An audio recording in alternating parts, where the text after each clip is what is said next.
हाय, मैं हूं विकास और आप देख रहे हैं कॉमर्स फंडामेंटल। आज की इस वीडियो में हम बात करेंगे पार्टनर्स लोन से रिलेटेड। जब डिसोल्यूशन ऑफ पार्टनरशिप फॉर्म होता है तो हमारे पास दो टाइप के पार्टनर्स लोन हैं। वो क्या है, उसकी अकाउंटिंग कैसे करेंगे, इन सभी चीज़ों के बारे में आज हम इस वीडियो में बात करेंगे। तो चलिए शुरू करते हैं।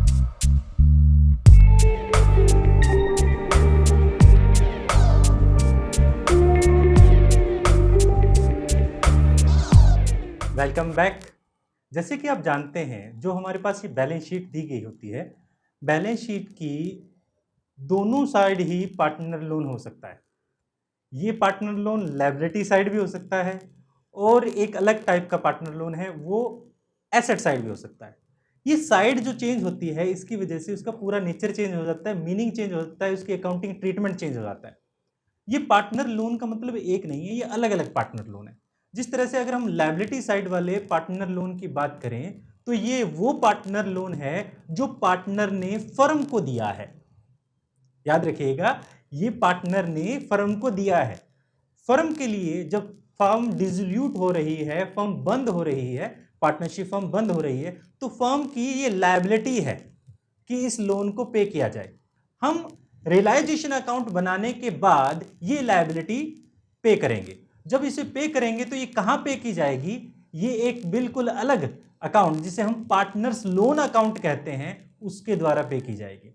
तो हम क्या करें, यहां पर पे कर देंगे टू बैंक और कैश। अगर कैश अकाउंट है तो कैश, अगर बैंक अकाउंट मेंटेन कर रहे हैं तो बैंक से। तो हमने पे कर दिया। तो इस तरह से हमारी जो लायबिलिटी है पार्टनर के प्रति, और हमने जो लोन ले रखा था पार्टनर से, उसको हम पे करते हैं। यहां पर जर्नल एंट्री क्या रहेगी? जर्नल एंट्री इसका क्या बन जाता है? पार्टनर्स लोन अकाउंट को हम डेबिट कर देंगे और टू बैंक या फिर कैश को हम क्रेडिट कर देंगे। इस तरह से हम यहां पर लोन की पेमेंट कर देंगे। ये पेमेंट कौन सी है? वो पेमेंट है जो लोन पार्टनर ने दिया था, किसको? फर्म को। अब इसके बाद हमारे पास बात आती है दूसरे साइड वाले लोन की, यानी पार्टनर्स लोन की। वो कौन सी साइड है? Asset side. जब हम एसेट साइड के पार्टनर्स लोन की बात करें, ये वो लोन है जो पार्टनर को फर्म ने दिया है। याद रखिएगा, लायबिलिटी साइड वाला जो लोन था वो पार्टनर ने फर्म को दिया था। अब फर्म ने पार्टनर को दिया है। पहले क्या था? पार्टनर ने फर्म को दिया था, फर्म के लिए वो लायबिलिटी थी। अब क्या है? फर्म ने पार्टनर को दिया है, ये फर्म के लिए क्या है? एसेट है। अब क्योंकि ये जो एसेट है वो पार्टनर से रिलेटेड है, अब जो पार्टनर को हम अल्टीमेटली पे करेंगे, इस वजह से अब ये जो लोन है हम इसको कब सेटलमेंट करते हैं? हम सेटलमेंट करते हैं पार्टनर्स की कैपिटल से। जब हम पार्टनर की कैपिटल बनाएंगे, अब पार्टनर की कैपिटल कब बनाया जाता है? सबसे पहले हम रियलाइजेशन अकाउंट बनाते हैं, फिर बनाते हैं पार्टनर्स लोन अकाउंट, उसके बाद partners capital account. Partners capital account में इस लोन को सेटल किया जाएगा कैपिटल के अगेंस्ट। तो हम क्या करें, यहां पर कर देते हैं टू पार्टनर्स लोन अकाउंट, पे कर दिया। अब इसकी जर्नल एंट्री क्या बनती है? जर्नल एंट्री बनेगी पार्टनर्स कैपिटल अकाउंट को हम डेबिट करेंगे और पार्टनर्स लोन अकाउंट को हम क्रेडिट कर देंगे। इस तरह से जो फर्म की एसेट थी और वो खत्म हो चुकी है और उसको हमने सेटल कर दिया है, किसके अगेंस्ट? पार्टनर की कैपिटल के अगेंस्ट। ये दो छोटी छोटी बातें थी। अभी इस वीडियो में आगे हम फर्दर जो एक क्वेश्चन करेंगे वो लायबिलिटी साइड वाले पार्टनर्स लोन से रिलेटेड होगा। तो चलिए आगे क्वेश्चन को देखते हैं। तो हमेशा की तरह हम क्वेश्चन को एक बार पढ़ लेते हैं। देखिए क्वेश्चन क्या है। A, B and C decided to solve the partnership form. The position of 31st March 2018, the date of dissolution was as follows। ठीक है जी, हमें दिया गया है the date of dissolution was as follows दिया गया। तो डेट क्या थी हमारे पास? 31 मार्च 2018 थी। हमें एसेट साइड में furniture, stock, debtor, bills receivable और कैश दिया गया है।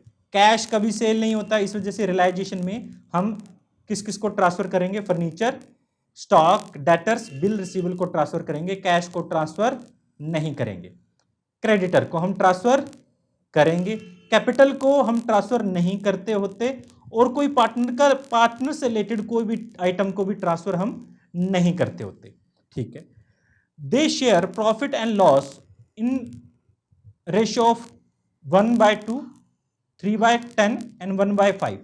अब इसको आप कैसे सही कर सकते हैं, इसको आप डिनोमिनेटर को एक जैसा बना लें, 5 से मल्टीप्लाई करें ऊपर और नीचे से, इसको 2 से मल्टीप्लाई करें ऊपर और नीचे से, तो हमारा डिनोमिनेटर सेम हो जाएगा। तो रेशो एक तरह से 5:3:2 हमारा ये रेशो दिया गया है। ठीक है, आगे देखिए क्वेश्चन में क्या कहता है। ₹20,000 of debtors proved bad. Debtor जो थे टोटल 2,40,000 में से 20,000 हमारे बैड रहे। And the bill receivable was realise in full. Bill receivable हमें पूरे के पूरे रियलाइज हो गए हैं, पैसे मिल गए हैं। The stock realise 1,70,000। स्टॉक जितना भी था उसमें से 1,70,000 ही मिले हैं, यानी 5,000 का ये लॉस हो गया है।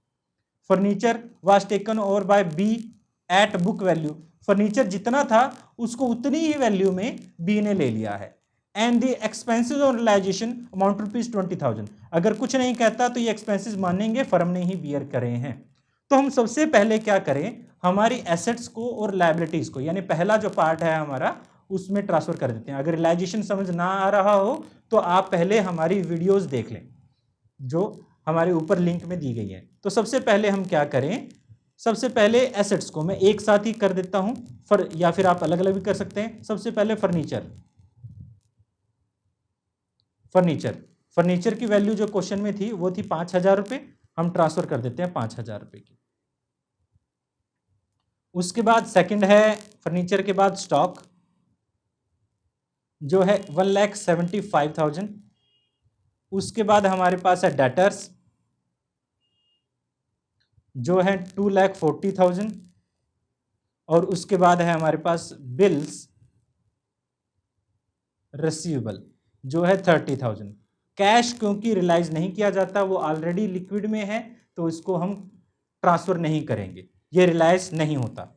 और यहां पर सिर्फ और सिर्फ हम क्रेडिटर्स को कर देते हैं। हमने फर्स्ट सेगमेंट इस तरह से बाय क्रेडिटर्स ट्रांसफर कर दिया 2,75,000। ये फर्स्ट सेगमेंट पूरा हो गया। अब हम एसेट्स को रियलाइज यहां करेंगे। जब रियलाइज करेंगे तो यहां पर हम कर देते हैं बाय कैश। अगर बैंक से हो तो, अगर क्वेश्चन में दिया गया है बैंक, तो आप बैंक को कर देंगे। अब देखिए एसेट रियलाइज कैसे हुई। 20,000 जो डेटर्स थे वो बैड हो गए। इसका मतलब ये हुआ डेटर्स 2,40,000 थे, जिसमें से हमारे पास 2,20,000, यानी 2,40,000 में से हमारे पास जो 20,000 बैड हो गए, तो 2,20,000 एक्चुअल में रियलाइज हुए हैं। उसके बाद कहता है बिल रिसीवेबल पूरे रियलाइज हो गए हैं। तो बिल रिसीवेबल जो थे, ये डेटर्स की बात है, और बिल रिसीवेबल जो थे, बिल रिसीवेबल पूरे रियलाइज हो गए हैं जो कि 30,000 रुपीज़ के थे। आगे कहता है जो स्टॉक है वो रियलाइज हुआ है 1,70,000 रुपीज़ का। ठीक है, इस तरह से हमने रियलाइज किया, 4,20,000 हमारे पास हो जाता है। और जो पार्टनर ने एसेट ले ली है, ये जो पार्टनर ने एसेट ली है वो क्या, कौन सी है, फर्नीचर। फर्नीचर को हम क्या कर दें, बाय कर देते हैं बीज कैपिटल अकाउंट, ब्रैकेट में लिख देते हैं फर्नीचर, जिससे हमें याद रहे। मैंने इसकी शॉर्ट फॉर्म में बना दी है। तो हमारा क्या कर लें, 5,000 रुपीज़ का हमने फर्नीचर को यहाँ पर रियलाइज किया था। अब जो हमने एक्सपेंसेस रीपे किए हैं उनको भी ले लेते हैं। देखिए अगर हमारे पास लायबिलिटी के बारे में कुछ बोला जाए या ना बोला जाए, आप हमेशा ही लायबिलिटीज को पे करते ही करते हैं। आप देख रहे हैं क्वेश्चन में क्रेडिटर्स के बारे में कुछ नहीं दिया गया, बट इसका मतलब ये नहीं है कि हमने क्रेडिटर को पे नहीं किया। एसेट, अगर क्वेश्चन में आपको बोला जाए कि एसेट रियलाइज हो गई है तो ही हम एसेट को रियलाइज मानते हैं, बट अगर लायबिलिटी को के बारे में कुछ ना दिया जाए तो हम ये मानते हैं कि लायबिलिटी को पे किया गया है। कितना, 100% पे किया गया है। तो ये हमेशा याद रखिएगा। तो अब देखिए हमारे पास हम क्या करें, जो लायबिलिटी थी हमारे पास, हम पे कर देते हैं टू क्रेडिटर्स। टू क्रेडिटर्स नहीं होगा, टू बैंक अकाउंट होगा, क्योंकि क्रेडिटर हमारे पे हो चुके हैं। तो क्रेडिटर को आप ब्रैकेट में लिख दें। तो टोटल 2,75,000 ही है जो आपने पे किया है, और 20,000 रियलाइजेशन एक्सपेंसेस हैं। तो रियलाइजेशन के एक्सपेंसेस आप देख रहे हैं, रियलाइजेशन के एक्सपेंसेस हैं, तो आप 2 कर दें बैंक, और इसके भी हम ब्रैकेट में लिख देते हैं रियलाइजेशन एक्सपेंसेस, जो कि कितने हैं, 20,000। अगर कुछ नहीं दिया गया तो मान लेंगे कि ये फर्म ने ही बियर करे हैं। तो इसके बाद हम क्या करें, हमारा थर्ड सेगमेंट हो जाता है जिसमें हम बैलेंस निकालते हैं। क्वेश्चन में फिर भी आप 1 से 2 बार क्रॉस चेक कर लें, कोई आइटम रह तो नहीं गई है। मेरे ख्याल से इस क्वेश्चन में कोई आइटम नहीं रहती है, तो मैं आगे चलता हूं। अब बैलेंसिंग करते हैं। देखिए, तो अब हम क्या करें, बैलेंसिंग करने के लिए हम दोनों साइड का टोटल करते हैं। जब टोटल करेंगे, आप दोनों साइड का टोटल करके देखिए, हमारे पास डेबिट साइड का टोटल जो है वो 7,45,000 है, 7,45,000 है। बट जब हम क्रेडिट साइड का टोटल करते हैं, वो टोटल बनता है 7 लाख रुपीस। तो मैं यहां पर 7,45,000 ही लिख देता हूं। और क्योंकि इसका टोटल जो है वो टोटल 7 लाख रुपीस बनता है, तो जो डिफरेंस रहेगा, डिफरेंस हमारा क्या हो जाएगा, 45,000 बैलेंसिंग फिगर हो जाती है। और ये हमारे पास क्योंकि क्रेडिट साइड है तो ये लॉस है, इस लॉस को हम ट्रांसफर कर देंगे टू पार्टनर्स कैपिटल अकाउंट में, जो कि हमारे पास A is capital, B is capital और सी इज कैपिटल में ट्रांसफर हो जाएगा। किस रेशियो में, हमने ऊपर पहले रेशियो बनाया था 5:3:2 में। तो हमारे पास 5/10, 3/10 और 2/10 में ये ट्रांसफर करें तो हमारे पास बनता है ये 9,000 बन जाएगा, ये 13,500 और ये 22,500 बन जाता है। इस तरह से हमने रियलाइजेशन अकाउंट बनाएंगे। आप जानते हैं जब हमारी फर्म डिसॉल्व होती है तो इसमें हम 4 अकाउंट बनाते हैं। हमने फर्स्ट अकाउंट रियलाइजेशन अकाउंट बनाया, सेकंड क्या होगा, पार्टनर्स लोन अकाउंट, वो भी कौन से साइड वाला, लायबिलिटी साइड वाला। अब देख रहे हैं लायबिलिटी साइड में हमारे पास लोन है, हाँ जी बिल्कुल है। देखिए, तो हमारे पास आप देख रहे हैं यहां पर दिया गया है क्या, एज लोन अकाउंट, जो कि 30,000। हमने एक अकाउंट ओपन किया जो कि पहले से ओपन था, एज लोन अकाउंट। इसमें हमने बैलेंस जो है ब्रोक डाउन कर दिया। सबसे पहले जो पहले है क्या है, बैलेंस ब्रोक डाउन, जो कि 30,000 था। और इस 30,000 को टू बैंक या फिर कैश, अगर क्वेश्चन में जिस तरह से दिया गया हो, आप पे कर देंगे और ये अकाउंट इस तरह से हमारा क्लोज हो जाएगा। कोई भी अकाउंट में पैसा अब हमने रीपे नहीं करना, ये अकाउंट हमारा क्लोज हो गया है। उसके बाद हम क्या बनाएं, उसके बाद हम बनाएंगे पार्टनर्स कैपिटल अकाउंट। तो देखिए, पार्टनर्स कैपिटल अकाउंट में सबसे पहले हम ए, बी और सी का 1,50,000 और 5,000 ट्रांसफर करेंगे। तो कैपिटल ट्रांसफर कर लेते हैं। तो हमने ये पहले से मैंने फॉर्मेट बना के रखा है, तो हम ट्रांसफर कर लेते हैं बाय बैलेंस ब्रोक डाउन, जो कि हो जाता है 1,00,000 रुपया, 50,000 रुपये और 5,000 रुपये। अब जो लॉस हुआ है हमें कहां से, रियलाइजेशन से, उसे ट्रांसफर करेंगे टू, हम कर देते हैं रियलाइजेशन अकाउंट, जो कि यहां पर 22,500 था और 13,500 था और 9,000 रुपीज था।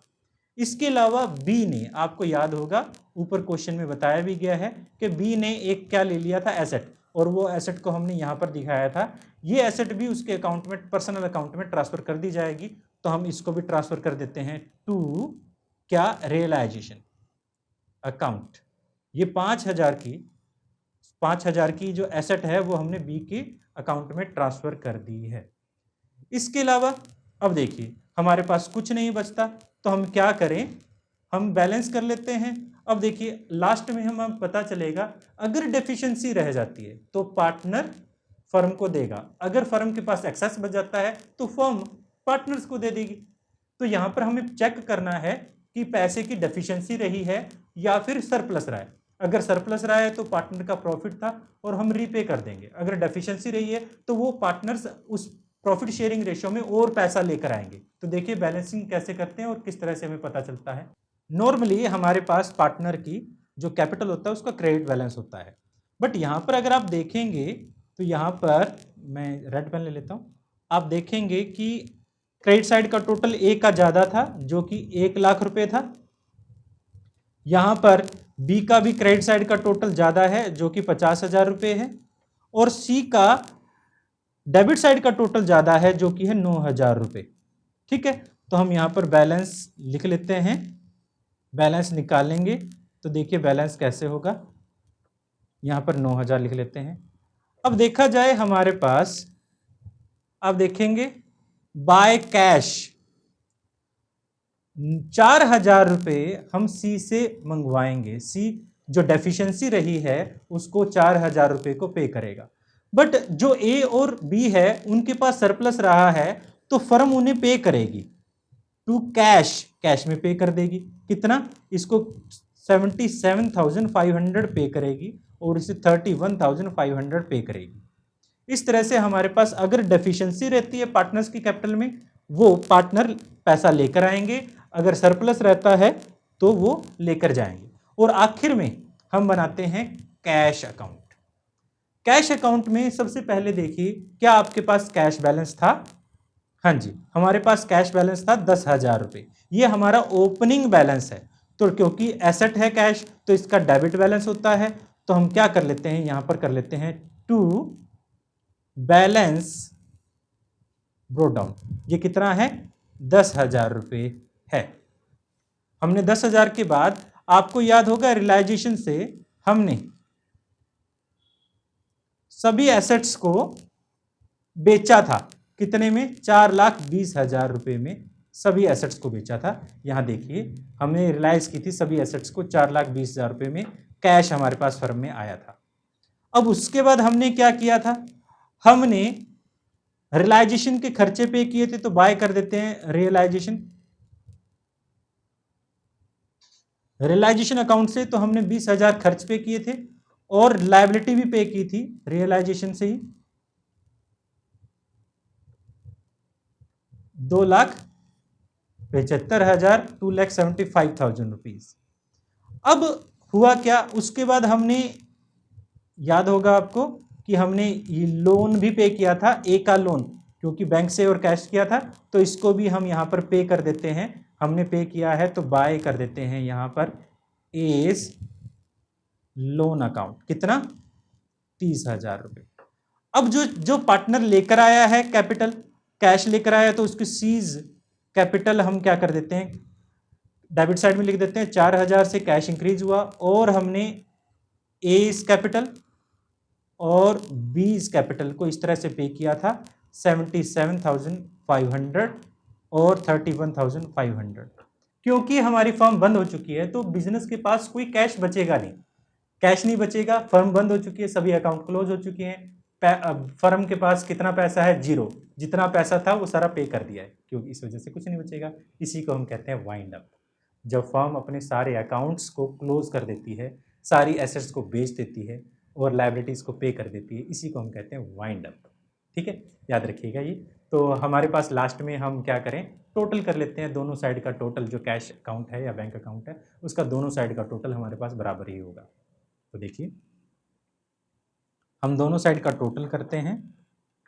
दोनों साइड का टोटल हमारे पास 4,34,000 रुपये आता है।